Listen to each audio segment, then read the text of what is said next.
In this video, you will learn how to delete TikTok videos on Android.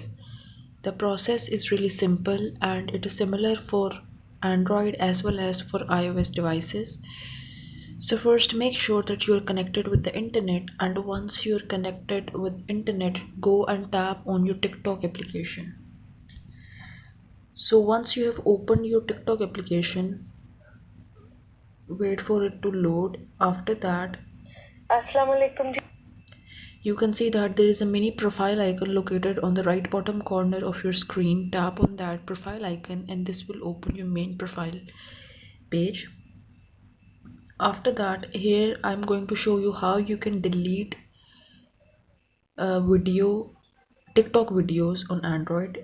For example, I want to delete this video. You can see that there are three dots located on the right side of screen. Tap on those three dots located under the comment icon. After that,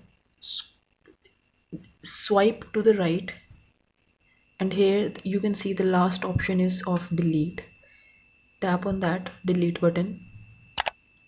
They'll ask you if you want to delete. Tap on delete.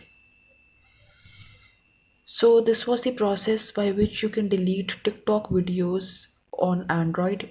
If you find this video helpful, then please like, share and subscribe before leaving. Thanks.